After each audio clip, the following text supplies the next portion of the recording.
j'ai 43 ans, je m'appelle Lucie. J'ai grandi dans une famille témoin de Jéhovah. J'ai toujours connu mes parents TJ et c'était surtout ma mère qui était le plus impliquée. Mon père, lui, il a suivi. Voilà, d'ailleurs, il a été excommunié quand j'avais à peu près 7-8 ans. Ma mère est très dans la pratique de la religion. Elle exerçait, je viens d'une fratrie de 5 enfants. Elle exerçait sur nous une pression psychologique. Déjà avec les 5 heures de réunion par semaine, de notre naissance jusqu'à qu'on ne veuille plus aller. C'était un stress permanent parce que tous les jours, il y a le texte du jour, voilà, les prières, les préparations des réunions, la prédication, bien sûr, ils sont très connus pour Alors, ça. la préparation des réunions, c'est quoi? En fait, il y avait 5 heures de réunion par semaine, le mardi, le jeudi, le samedi ou le dimanche, selon les congrégations. C'était dans quelles années? Moi, je suis née en 82.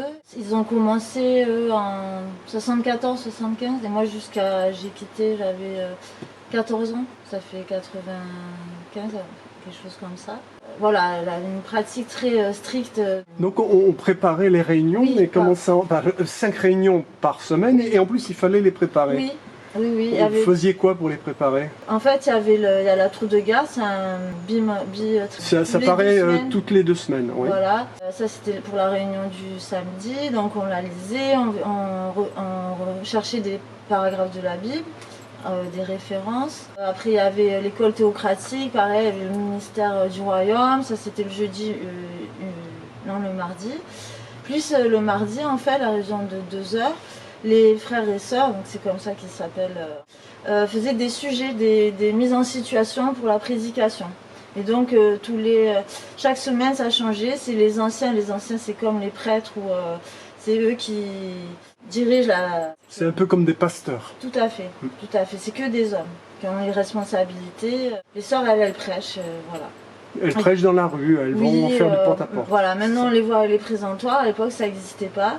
C'était vraiment que du porte-à-porte, souvent le week-end, avec les enfants, depuis toute petite, voilà. Et donc ils font ils s'exercent en faisant des sujets de mise en situation, ça tourne toutes les semaines. Il y a aussi les frères qui font ça. Et la réunion du week-end, donc il y a une partie la Tour de Gare qu'on prépare avant, et après il y a un discours d'un frère qui vient souvent d'une autre congrégation. C'est toujours les mêmes sujets, ça tourne en rond.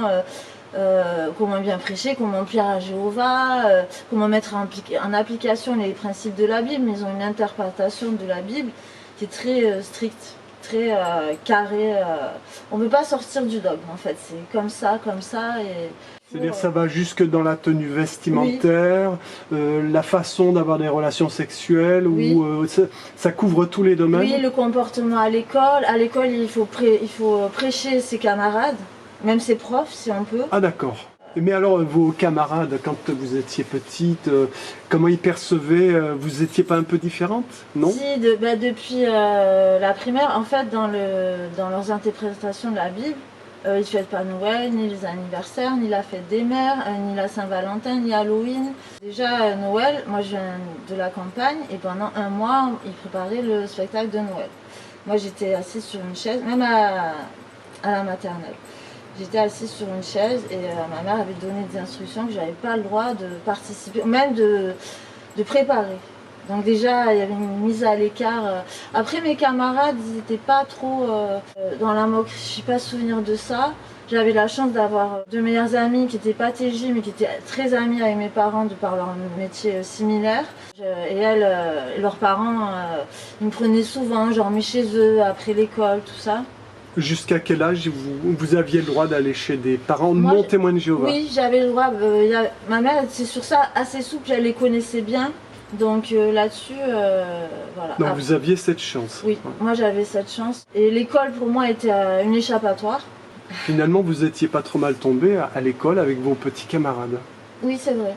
Ensuite, donc, vous avez grandi.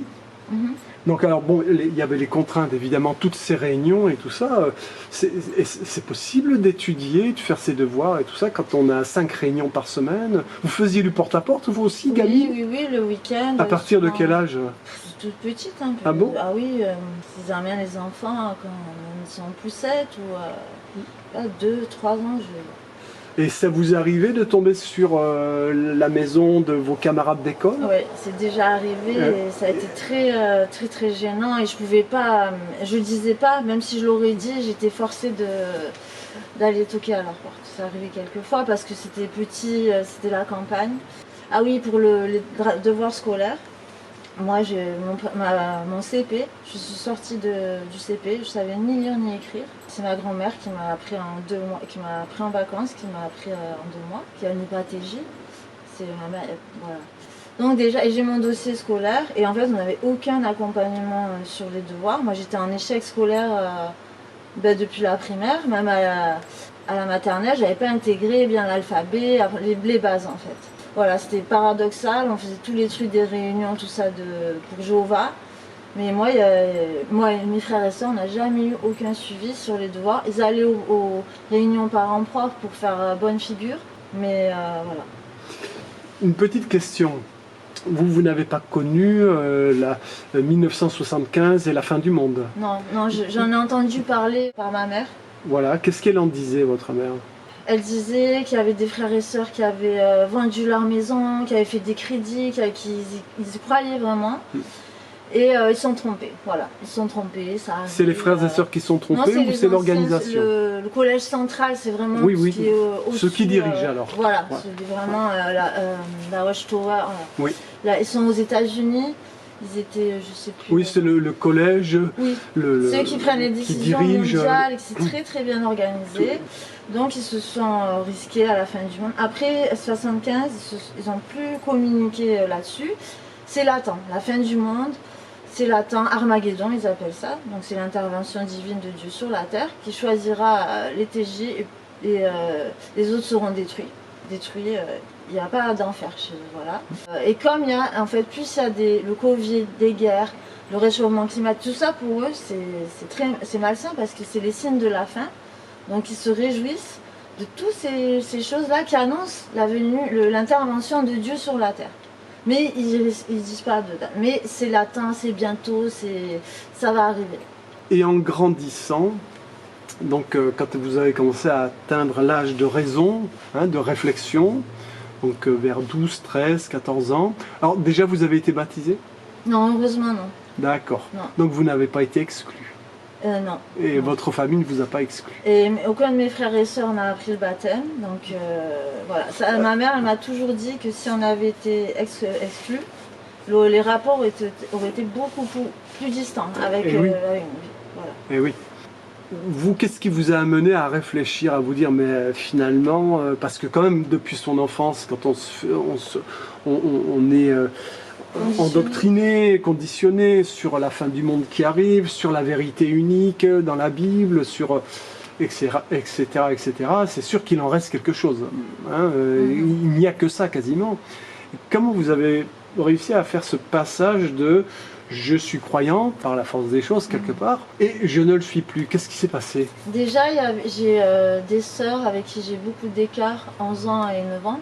Plus âgés, et j'ai un grand frère, on a 5 ans d'écart. Donc eux, je les ai vus partir au fur et à mesure, donc ne plus aller aux réunions. J'ai des vagues souvenirs, mais ça a été très compliqué avec ma mère, mais ça me faisait un exemple. Moi j'étais très sociable, j'avais beaucoup d'amis à l'école, de copies de la famille dont je vous ai parlé auparavant. Et moi j'ai commencé à avoir des doutes sur la croyance vers 8-9 ans. Mais j'étais très attachée aux frères et sœurs, c'était un attachement vraiment sentimental à fait. J'ai eu une ambivalence pendant 5 ans, 6 ans, 7 ans. Les croyants, je voyais que quand même il y avait un truc qui collait pas. Depuis le début, depuis la jeunesse de la Bible. Pour moi, c'était injuste qu'on paye pour les péchés d'Adam et Ève. C'était voilà, surtout que je connais bien. Ils nous rabâchent toujours la Bible, tout ça. Ça me paraissait injuste, invraisemblable. Je voyais que les autres ils vivaient pas comme nous. C'est vers 13-14 ans où j'ai commencé à plus trop vouloir aller à la salle, prêcher. Mon père, lui, était excommunié depuis 8 ans, pas mal d'années. Et en fait, c'était des crises tous les jours pour aller à la réunion, des cris, des conflits avec ma mère. À 14 ans, mon père, comme il restait le chef de famille, c'est toujours l'homme qui est le chef de famille, même s'il est excommunié. Un jour, il en a eu marre, il a dit à ma mère, maintenant tu la laisses tranquille, elle n'y va plus. comme les précédents. Et voilà, ça s'est arrêté là grâce à mon père. Et votre mère est restée la seule pratiquante? Oui, elle a une sœur qui est devenue TJ, mais elle plus dans les années 90. D'accord. Voilà. Est-ce que vous vous souvenez avoir essayé de convertir vos petits camarades? Ouais, j'ai ramené des tours de garde, des réveillés. C'est très dans le jugement. Et il y avait une fille qui n'était pas dans ma congrégation, mais que je connaissais, qui menait ce qu'ils appellent une double vie. C'est-à-dire qu'elle allait au réunion tout, et au collège, elle sortait avec des garçons, tout ça. Il faut les dénoncer, bien sûr. Aux anciens, il faut dénoncer si on voit des choses qui ne collent pas aux préceptes. Donc voilà, j'avais ramené des périodiques, tout ça. J'avais ramené un livre sur la science aussi à ma prof de bio, parce qu'il y avait ça, par contre, ma mère, dès qu'on parlait d'évolution, elle pétait un câble. Oui, ça va à l'encontre de ce qui est dans la Bible.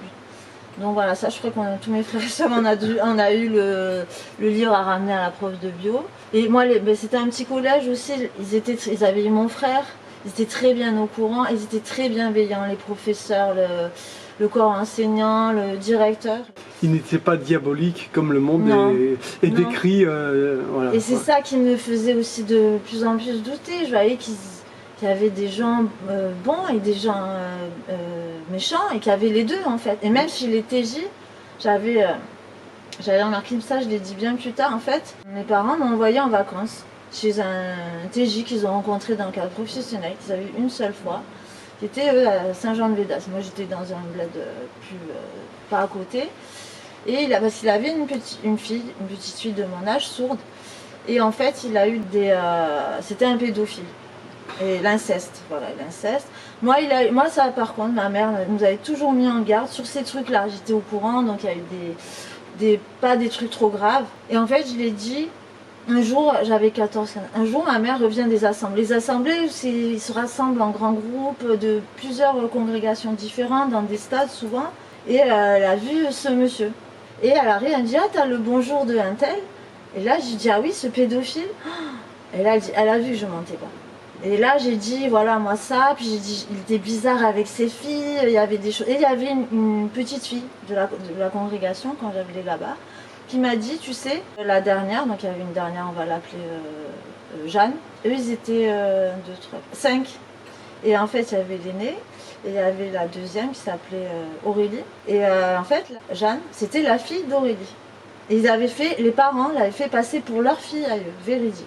Et il y avait une petite fille qui me l'a dit. Et c'était la fille à qui, donc à sa sœur. Et c'était son frère. C'était son frère, le père. Elle était un polyhandicapée, bien sûr, avec la consanguinité. Tout le monde le savait. Hein. Moi, c'est une gamine qui me l'avait dit. Et là, ce qui était bien, c'est que j'ai fait. Là, ma mère, elle a appelé les gendarmes, les anciens de la congrégation. Elle a vu que. Parce que bien sûr, c'est interdit, comme partout. Et les gendarmes, la famille, ils ont prévenu la famille, mais la mère le savait, évidemment, elle savait, tout le monde le savait. Ça a été étouffé, comme ça arrivait chez les catholiques, la pédophilie, tout ça, voilà, ça a été... Mais là, c'est sorti. Malheureusement, il y avait la prescription. Pour moi et pour les filles. Mais la mère a divorcé, bien sûr, il a été excommunié. J'ai eu la confrontation à la gendarmerie. Ça a été un moment vraiment difficile, mais là, pour le coup, ma mère a pris les choses très au sérieux, parce qu'il ne faut pas nuire à la réputation de la... Alors, je voudrais revenir à votre petite camarade d'école qui avait une double vie. Quand vous l'avez signalé à la salle du royaume, hein, chez les témoins de Jéhovah, quelle a été son attitude? On n'était pas dans la même congrégation, elle était en colère, on s'est parlé, mais voilà. Moi-même, à des moments, j'avais une double vie. Je sortais avec des garçons, des petits bisous de l'âge de 13. Et c'était psychologiquement, ça me rongeait. Il y a même eu une fois où j'étais me confesser aux anciens, parce qu'ils mettent une pression. Voilà, ils disent déjà, si tu fais un péché, Dieu le voit, mais il faut le dire aux anciens. Et eux prennent les mesures. Et donc, j'étais prédicatrice, c'est-à-dire je prêchais officiellement. Ils m'ont enlevé ce droit. C'était une sanction. Attribution. C'était une sanction. Ils l'ont dit au micro, pas ce que j'avais fait. En plus, ils l'ont dit devant tout le monde. À la salle du royaume, devant tout le monde. Ouais. Et ma mère a pété un plomb. Ils l'ont dit, elle a pété les plombs complètement. Mais après, vous n'aviez plus envie d'aller à la salle, parce que là, vous étiez repéré comme quelqu'un de peu fréquentable. Non, j'étais en pénitence. Il me parlait, j'étais en pénitence. Ah oui, d'accord. Voilà. D'accord. Il y a des frères qui venaient me voir, qui étaient bienveillants. Oui, il y avait une dépendance psychologique, parce que moi j'avais beaucoup de sœurs qui s'occupaient de moi, qui me prenaient les week-ends, des fois on partait, même d'autres avec d'autres congrégations, parce qu'il n'y avait pas trop de jeunes de mon âge, c'était une petite congrégation de 50 disciples à peu près. Et elles s'occupaient très bien de moi, on faisait des choses que moi je faisais pas à la maison, d'où aussi la complexité de partir définitivement à un moment.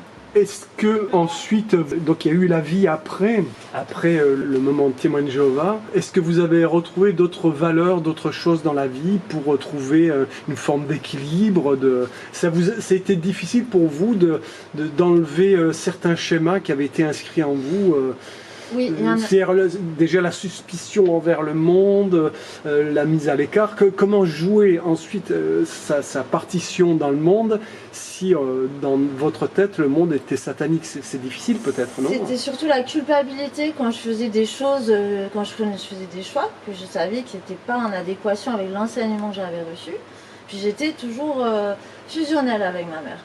Après, il y a juste eu l'adolescence, là jusqu'à 18, voilà. Et après, c'est ça encore. Maintenant, j'ai des réflexes psychologiques sur des choses qui, voilà. Mais voilà, j'ai 43 ans. Je travaille en psychologie là-dessus.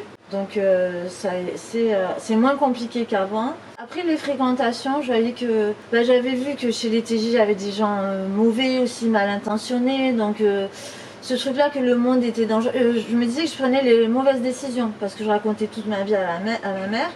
Elle sous-entendait toujours: ma fille, tu as choisi d'aller dans le monde de Satan, maintenant tu assumes. C'est ton choix, moi je t'ai enseigné la vérité, donc maintenant, voilà. Avec, je ne sais pas combien, 20 ans maintenant de distance, hein, à peu près, hein, je dis à la louche, avec l'expérience témoin de Jéhovah, quel est votre sentiment? Qu'est-ce que vous en diriez généralement, de manière générale, sur votre expérience personnelle et passée? Malheureusement, je suis toujours en colère quand je les vois là dans la rue avec leur petit présentoir, ou quand je parle aux gens, ils ont l'air gentils, tout ça. Très difficile à entendre parce que moi je sais, ils se sont assouplis avec les enfants sur les 10-15 dernières années. Donc il y a eu une évolution. Voilà, ils leur font des fêtes, ils ont fait des vidéos exprès pour les enfants, très positives, imagées, mais ça reste la secte qui m'a détruit, qui a détruit ma famille. À l'heure actuelle, j'ai coupé complètement les contacts avec ma mère, j'étais obligée, parce qu'elle n'a jamais envisagé de la sortir de son endoctrinement. Mais en fait, son endoctrinement s'impliquait dans la relation avec tous ses enfants, mais avec moi, comme on était proches, vraiment de façon implicite, détournée, des sous-entendus. Donc vous pensez qu'il y a une facture qui n'est pas soldée là. Ça vous a enlevé quelque chose à votre vie? Tout à fait. Je guéris petit à petit. Mais je me suis jamais posé la question si ma mère n'avait pas été témoin de Jéhovah, parce que c'est trop difficile. Elle a été baptisée en 73, mais sûrement que ma vie, bien sûr, et celle de mes frères et sœurs auraient été bien différentes. Et ce qui est dur, c'est qu'on ne pouvait pas parler de ça. Si mettons, je disais, oui, je remettais la doctrine, le dogme en cause, elle pétait un câble. Même à l'heure actuelle, elle pétait complètement les pions. Si j'avais le malheur de dire une insulte petite ou sur la secte ou sur Jéhovah, elle pétait complètement les pions. J'aimerais que les gens prennent conscience que c'est pas une religion qui fait énormément de dégâts sur les enfants qui, comme moi, qui n'ont pas choisi et qui ont subi cet endoctrinement, ce harcèlement, ce stress psychologique permanent. J'aimerais que mon témoignage serve à aider des gens comme moi ou autres qui se posent des questions sur les témoins de Jéhovah. Comme ils font énormément de prosélytisme partout dans le monde, ils sont connus partout. Je voulais dire qu'on peut s'en sortir, ça prend du temps, il y a des aides psychologiques, voilà, comme vous, on peut s'en sortir, on peut y arriver, c'est possible. Merci Lucie. Merci à vous.